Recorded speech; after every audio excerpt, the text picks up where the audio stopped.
کرتا ہوں، غور سے سنیے گا اور محبت کے ساتھ بیٹھیے گا۔ یہ رات جو ہے رب العزت نے ہمیں عطا کی ہے، اس میں بھی اختلاف کچھ لوگ کرتے ہیں۔ یہ آپ ذہن میں رکھ لیں کہ کچھ لوگ ہیں وہ اس رات کے بارے میں بھی اختلاف رکھتے ہیں۔ اختلاف جو ہے وہ ہوتا ہے مسائل میں، معاملات میں، تو وہ اختلاف رکھتے ہیں۔ وہ کہتے ہیں کہ شب برات جو ہے اس کا کوئی ایسا دخل نہیں ہے۔ اگر سوچا جائے، ویسے عقل سے سوچا جائے، تو اگر ہم اس رات کو آ کے یہاں بیٹھے ہیں تو کیا کر رہے ہیں؟ اللہ کا نام ہی لے رہے ہیں، اللہ کا ذکر ہی کر رہے ہیں، تو اللہ سے معافی طلب کر رہے ہیں، تو اس میں کون سا نقصان ہے؟ فائدہ ہی ہے نا۔ لیکن اہل سنت کے نظریہ سے اگر ہم کوئی ایسا کام کرتے ہیں تو خود سے نہیں کرتے، بلکہ احادیث مبارکہ میں وہ موجود ہوتا ہے، پھر ہم کرتے ہیں۔ سیاستہ کی کتاب ہے ابن ماجہ شریف، اس کے اندر 4 حدیثیں جو اکٹھی آئی ہیں شب برات کی فضیلت پر، کہ شب برات کو کیا ہوتا ہے۔ حضور فرماتے ہیں کہ میں سویا تھا، جبرائیل امین میرے پاس آئے اور مجھے کہنے لگے کہ آقا اٹھئے۔ میں نے پوچھا کیوں، آج کوئی خاص رات ہے؟ تو جبرائیل امین نے فرمایا حضور آج نصف شعبان، یعنی آج 15 شعبان المعظم کی رات ہے۔ حضور نے فرمایا اچھا، اگر 15 شعبان کی آج رات ہے تو کوئی اس میں کوئی خاص بات ہے؟ تو جبرائیل امین کہنے لگے یا رسول اللہ آج 15 شعبان کی رات ہے اور اللہ رب العزت نے آپ کے امتیوں کے لیے جنت کے 300 رحمتوں کے دروازے کھول دیے۔ اور پھر کیا، وہ 300 رحمتوں کے دروازے کھول دیے ہیں اور ہر دروازے سے یہی ندا آ رہی ہے آج کی رات ہے کوئی بخشنے والا مانگنے والا، میں اس کو معاف کر دوں۔ وہ 300 رحمتوں کے دروازے، ہر دروازے سے یہی ندا آ رہی ہے کوئی مجھ سے رزق مانگنے والا، آج کی رات مجھ سے وہ رزق مانگے اور میں اس کو رزق عطا کر دوں۔ رفمتا بار بار یہ ندائیں، بار بار یہ آوازیں اس امت کے لیے، اللہ کے بندوں کے لیے لگتی ہیں۔ آئیے جتنے بھی گناہ کر لیے، جو بھی کر لیے، آ جائیں اللہ کی بارگاہ میں اور توبہ کر لیں، رب فرماتا ہے میں تمہیں معاف کر دوں گا۔ ابن ماجہ شریف کی جو حدیثیں ہیں، اس جگہ پہ امام مالک جو ہے ان کی جو کتاب ہے وہ سیاستہ میں شامل کی گئی، لیکن پھر اس کو ہٹا لیا گیا، اس کی جگہ پہ ابن ماجہ کو رکھا گیا۔ تو امام مالک جو ہے وہ جس کتاب کے مصنف ہیں جس میں یہ حدیث آئی ہے، ان کی شان سنیں کہ ان کو اللہ نے کتنے مرتبے عطا کیے، وہ کتنی شان والے ہیں۔ تو امام مالک وہ شخص ہے جس نے 60 سال تک مدینہ طیبہ میں بیٹھ کے حضور کی حدیثیں پڑھائی ہیں۔ 60 سال تک مدینہ کی گلیوں میں بیٹھ کے، مدینہ کی جگہ پہ بیٹھ کے حضور کی حدیثوں کا تذکرہ کرتے، حضور کے روضے کے سامنے بیٹھ کے حدیث پڑھایا کرتے۔ 60 سال حدیثیں پڑھائی۔ آپ نے 60 سالوں میں صرف ایک حج کیا ہے۔ مدینے میں رہتے ہوئے مکہ جانا کوئی اتنا مشکل نہیں ہے، لیکن امام مالک 60 سال مدینے میں رہے، حضور کی حدیثیں پڑھائیں، لیکن حج جو ہے وہ صرف ایک کیا۔ پوچھا شاگردوں نے حضور اتنے بڑے عالم ہیں، آپ اتنی بڑی آپ کی شانیں ہیں، اور حج پہ کیوں نہیں جاتے آپ؟ اتنا بڑا اجر ہے، اتنا بڑا ثواب ہے۔ حج پہ جو بندہ جاتا ہے نا، حج پہ، اور حرم سے چل کے عرفات تک جب وہ جاتا ہے پیدل چل کے، تو اس کو ایک قدم پر 7 کروڑ نیکیاں ملتی ہیں۔ ایک قدم پر 7 کروڑ نیکیاں ملتی ہیں۔ اتنا بڑا ثواب ہے حج پہ، حاجی کا۔ اور حدیث میں ہے جو حج کر کے آتا ہے بندہ، جو حاجی ہوتا ہے، قیامت کے دن اللہ رب العزت حاجی کو 400 بندوں کی شفاعت کا حکم دے گا کہ وہ 400 بندوں کو بخشوا لے گا۔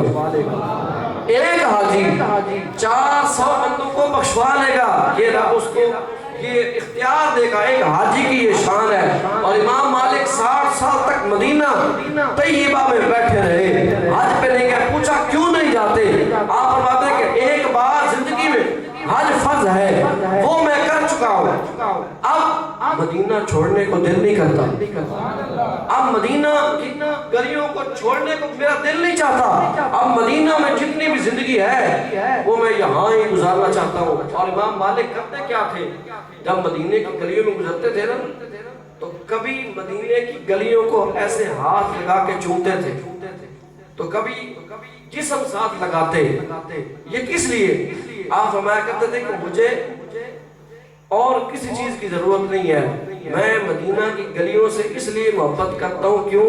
ان کو نسبت میرے مصطفیٰ سے، ان کو نسبت میرے مصطفیٰ سے ہے۔ تو امام مالک کا آخری وقت قریب ہوا نا تو پوچھا شاگردوں نے کہ آپ نے جو 60 سال حضور کی محبت میں یہاں گزار دیے بیٹھ کے، جس حضور کے لیے، جس آقا کے لیے اتنی نوکری کی ہے 60 سال، کیا اس نے بھی کچھ دیا ہے؟ تو امام مالک نے فرمایا، آپ فرماتے ہیں خدا کی عزت کی قسم 60 سال ہو گئے مجھے حضور کی حدیثیں سناتے ہوئے، کیونکہ اب میرا آخری وقت ہے، پہلے نہ پتا تھا لیکن اب مجھے پتا ہے میں دنیا سے جا رہا ہوں۔ تو لوگوں میں تمہیں یہ بتاتا چلوں، میں نے اگر 60 سال مدینے کی گلیوں میں بیٹھ کے حضور کی حدیثیں پڑھائی ہیں اور مدینے سے محبت کی ہے، خدا کی قسم مجھے اس پہ انعام یہ ملا ہے کہ ان 60 سالوں میں ایک بھی رات ایسی نہیں آئی کہ میں سویا ہوں اور کملی والا آقا مجھے ملنے نہ آیا ہو۔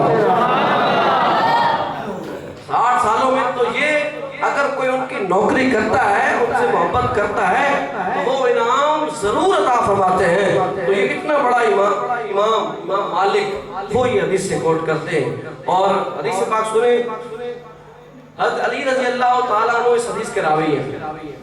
آپ فرماتے ہیں شب برات کی رات یعنی 15 شعبان المعظم کی رات تھی، میں نے رات کو دیکھا نبی کریم علیہ السلام کو، آپ مسجد میں تھے، آپ نے 14 رکعت نماز پڑھی، توجہ سے، بڑی کمال کی حدیث ہے۔ 15 شعبان کی رات کو، یہ جو رات آج ہے، اس رات کو حضرت علی فرماتے ہیں میں نے دیکھا کہ حضور نے 14 رکعت نماز پڑھی،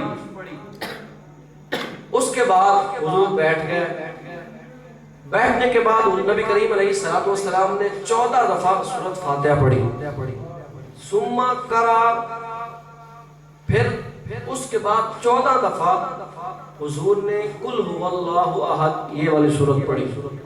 حضرت علی فرماتے ہیں پھر اس کے بعد 14 دفعہ قل اعوذ برب الفلق حضور نے یہ تلاوت کی۔ پھر حضرت علی فرماتے ہیں 14 دفعہ نبی کریم علیہ السلام نے قل اعوذ برب الناس یہ والی سورت پڑھی۔ اس کے بعد ثم قرأ آیت الکرسی، اس کے بعد اللہ کے پیارے محبوب نے ایک دفعہ آیت الکرسی پڑھی۔ فرماتے ہیں اس کے بعد سورہ توبہ کی آخری 2 آیتیں پڑھی، لَقَدْ جَاءَكُمْ رَسُولٌ مِّنْ أَنفُسِكُمْ عَزِيزٌ عَلَيْهِ مَا عَنِتُّمْ حَرِيصٌ عَلَيْكُمْ بِالْمُؤْمِنِينَ رَءُوفٌ رَحِيمٌ فَإِن تَوَلَّوْا فَقُلْ حَسْبِيَ اللَّهُ لَا إِلَٰهَ إِلَّا هُوَ عَلَيْهِ تَوَكَّلْتُ وَهُوَ رَبُّ الْعَرْشِ الْعَظِيمِ۔ نبی کریم علیہ السلام نے یہ سورہ توبہ کی 2 آیتیں پڑھی۔ اب ترتیب یاد رکھیں، حضور نے پہلے 14 رکعت نماز نفل پڑھی، اس کے بعد حضور بیٹھ گئے، حضور نے 14 دفعہ سورۃ فاتحہ پڑھی، 14 دفعہ سورۃ اخلاص پڑھی، 14 دفعہ قل اعوذ برب الفلق پڑھی، قل اعوذ برب الناس پڑھی، اور پھر ایک دفعہ آیت الکرسی پڑھی۔ اس کے بعد سورۃ توبہ کی 2 آخری آیتیں پڑھی۔ حضرت علی رضی اللہ تعالیٰ نے پاس گئے اور عرض کی یا رسول اللہ یہ جو آپ نے عمل کیا ہے اس رات کو، یہ جو نفل پڑھے ہیں اور یہ سورتیں پڑھی ہیں، یہ تلاوت کی ہے، اس کا کیا فائدہ ہے، اس سے کیا ملتا ہے، اس کا کتنا بڑا ثواب ہے؟ حضرت علی رضی اللہ تعالیٰ عنہ نے عرض کی، پوچھا یا رسول اللہ ایسا کرنے سے کیا ملتا ہے؟ نبی کریم علیہ السلام نے جب عرض کی تو حضور علیہ السلام نے ارشاد فرمایا، اے علی سن لے، جو میرا امتی اس رات کو یعنی شب برات والی رات کو 15ویں شعبان المعظم کی رات کو جو میرا امتی ایسے ہی 14 رکعتیں پڑھے گا، پھر 14 دفعہ سورۃ فاتحہ، قل اعوذ برب الفلق، قل اعوذ برب الناس، قل هو اللہ احد، اور سورۃ توبہ کرسی پڑھ لے گا، اللہ کے محبوب فرماتے ہیں اگر کوئی ایسا عمل کرے گا رب اس کو 30 حج مبرور کا ثواب عطا فرمائے گا۔ 30 حجوں کا ثواب مبرور اس لیے کہا کہ ایسا حج جس میں کوئی گناہ نہ ہو، جو قبول ہو، جو حج قبول ہوتا ہے حضور فرماتے ہیں ایسے 30 حج اللہ رب العزت 30 حجوں کا ثواب عطا فرماتا ہے۔ اور جو پھر صبح روزہ ہی رکھے، یعنی جو اگلا دن آ رہا ہے جو روزہ رکھے، اللہ کے محبوب فرماتے ہیں اس بندے کو اس ایک روزہ رکھنے کی وجہ سے 20 سال کے روزوں کا ثواب ملتا ہے۔ اور نبی کریم علیہ السلام نے یہ فرمایا یہ کتنا آسان عمل ہے، یہ کتنا آسان ہے۔ 14 رکھتے کتنے منٹ لگ جائیں گے؟ 10 سے 15 منٹ بس۔ 14 رکھتے ہیں، چاہے وہ 2 رکعت کر کے پڑھے یا 2 سلاموں کے ساتھ پڑھ لیں، 14 رکعت نماز نفل، اس کا بہت بڑا ثواب ہے۔ یہ ابن ماجہ شریف کی حدیث ہے اور اللہ کے محبوب نے یہ فضیلت بیان فرمائی۔ اور دوسری حدیث پاک جس کے اندر اللہ رب العزت کہ پیارے محبوب کریم علیہ السلام سے حدیث ہے، حضرت اماں عائشہ صدیقہ رضی اللہ تعالی عنہ آپ اس حدیث کی راویہ ہیں۔ آپ فرماتے ہیں کہ 15 شعبان کی رات تھی، میں نے دیکھا نبی کریم علیہ السلام قبرستان تشریف لے گئے، اور جب میں حضور کو دیکھا حضور نے ہاتھ اٹھائے ہوئے ہیں اور اپنا منہ جو ہے وہ آسمان کی طرف اٹھایا ہوا ہے اور دعا مانگ رہے ہیں۔ میں نے عرض کی یا رسول اللہ یہ کیا ہے؟ تو حضور نے فرمایا عائشہ تمہیں نہیں پتا آج 15 شعبان کی رات ہے۔ حضور پھر نبی کریم علیہ السلام نے فرمایا آج 15 شعبان کی رات ہے، آج کی رات کو ستاروں سے زیادہ، ریت کے ذروں سے زیادہ، درختوں کے پتوں سے بھی زیادہ آج کی رات میرا رب میری امت کی بخشش فرما دے گا۔ یہ اتنی برکت والی رات ہے۔ اور پھر حدیث پاک میں ہے حضور نے فرمایا جب اماں عائشہ نے پوچھا یا رسول اللہ پھر یہ اتنی بڑی رات ہے اور اس میں کیا انعام ملتا ہے؟ حضور نے فرمایا عائشہ اس رات کو میرا رب قبیلہ بنو کلب کی بکریوں کے بالوں کے برابر میری امت کی بخشش فرما دیتا ہے۔ قبیلہ بنو کلب، تو اماں عائشہ صدیقہ نے پوچھا یا رسول اللہ یہ قبیلہ بنو کلب کی مثال کیوں دی؟ تو حضور نے فرمایا قبیلہ بنو کلب کی مثال اس لیے دی ہے کہ قبیلہ بنو کلب کے پاس اتنی زیادہ بکریاں ہیں جن کی تعداد ہی نہیں گنی جا سکتی، تو وہ تو بکریاں ہیں لیکن ان کے بال کتنے ہوں گے؟ تو اللہ کے محبوب علیہ السلام فرماتے ہیں یہ اتنی بڑی رات ہے کہ اس رات کو جو ہے وہ قبیلہ بنو کلب کے بکریوں کے بالوں کے برابر رب میری امت کی بخشش فرماتا ہے۔ یہ جو رات ہے یہ اللہ کو منانے کی رات ہے، اللہ رب العزت کو منانے کی رات ہے، اللہ رب العزت سے باتیں کرنے کی رات ہے۔ یہ زیادہ جو ہے وہ تبلیغ کرنے کی رات نہیں ہے کہ میں آپ کو سناتا رہوں آپ سنتے رہیں۔